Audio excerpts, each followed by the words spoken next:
3 fois belle compte. Carême était déjà saison passée et hivernage arrivait avec juillet. C'était la saison des mangos verts, des mangues bassignac et autres mangues Julie.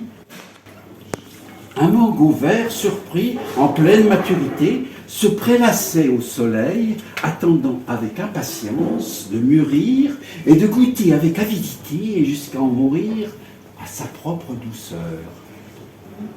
Et c'est ce spectacle qu'observait avec gourmandise un ver encore bien maigrichon qui n'attendait que le mûrissement parfait de notre mango vert pour apprécier avec élan et passion toute sa succulence.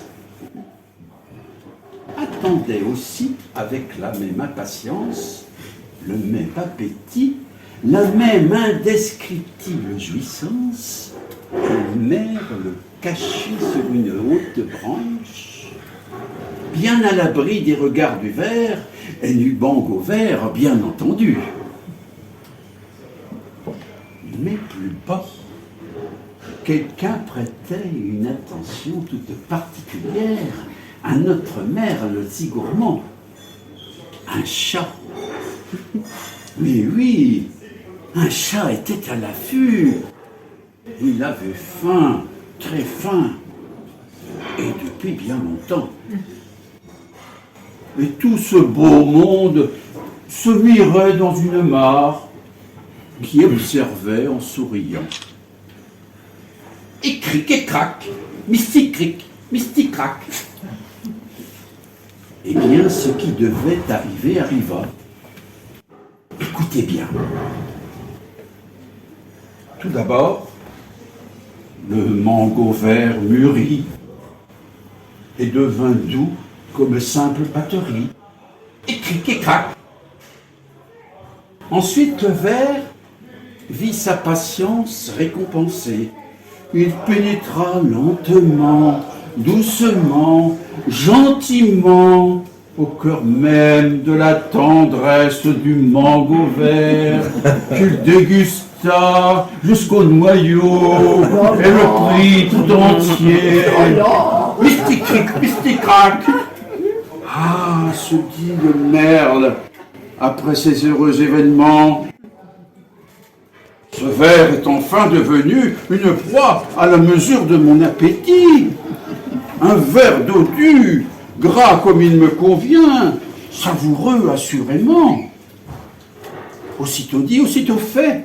Et notre mère le dégusta à son tour avec un plaisir souverain, ce ver fruit de toutes ses espérances.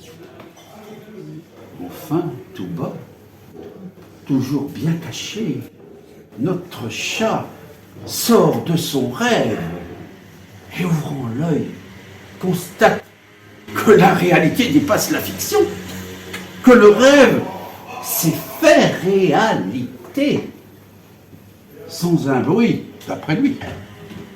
Notre chat s'approche du merle. Et notre chat, goulu, gourmand, insatiable, fin gourmet, avide des plaisirs de la bouche les plus délicats et les plus ravageurs en même temps, s'élance donc. Mais le merle qui l'avait vu, entendu, fait un saut de côté et patatras, le chat tombe à l'eau. Pouf! Dans la mare qui l'accueille, dans un grand éclat de rire, puis dans un cri de plaisir inespéré. Ce n'est pas un chat, mais une chatte. Et cric et crac. Et moi,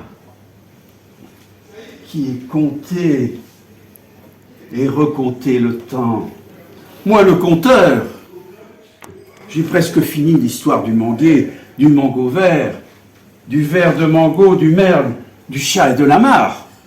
Vous avez entendu? Vous avez saisi le fil de l'histoire. Mais si vous avez entendu, avez-vous su tirer la morale de cette histoire? La seule morale vraie, la seule leçon à retenir, si simple, si évidente, si sérieuse est la suivante. Tant le désir est grand que la chatte fut mouillée.